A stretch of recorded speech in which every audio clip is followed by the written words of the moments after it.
प्यारे बच्चों, आज हम करेंगे 6th क्लास की एसएसटी की वर्कशीट नंबर 45। आज की जो हमारी वर्कशीट है, तो ये वर्कशीट का उपनिषद है उपनिषद।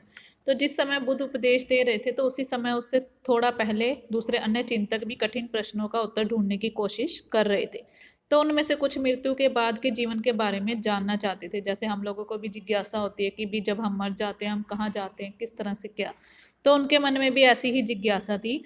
तो कुछ का मानना था कि विश्व में कुछ तो ऐसा है जो स्थायी है, जो मृत्यु के बाद भी बचा रहता है। तो उन्होंने इसका वर्णन आत्मा तथा ब्रह्म तथा सार्वभौम आत्मा के रूप में किया है। वे मानते हैं कि आत्मा और ब्रह्म एक ही है। ऐसे कई विचारों का संकलन उपनिषदों में हुआ है। उपनिषद उत्तर वैदिक ग्रंथों का हिस्सा थे।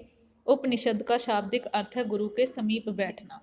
तो इन ग्रंथों में अध्यापकों और विद्यार्थियों के बीच बातचीत का संकलन किया गया है और ये ज़्यादातर वार्तालाप के रूप में प्रस्तुत किए गए हैं।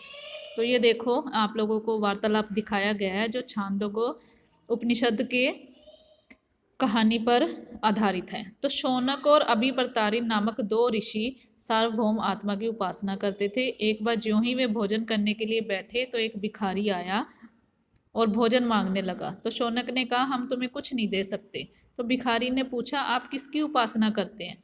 वो कहते सार्वभौम आत्मा की।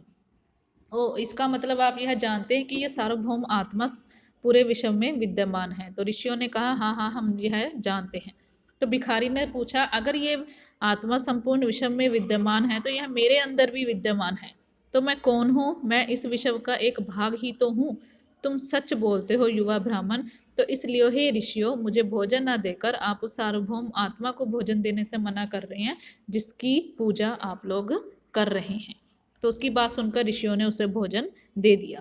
तो भिखारी ने भोजन पाने के लिए ऋषियों को किस तरह से मनाया? तो उसने उनको यही बोला कि अगर तुम सार्वभौम आत्मा की पूजा कर रहे हो तो वो मेरे अंदर भी विद्यमान है, तो इसलिए मुझे भी भोजन दिया जाए।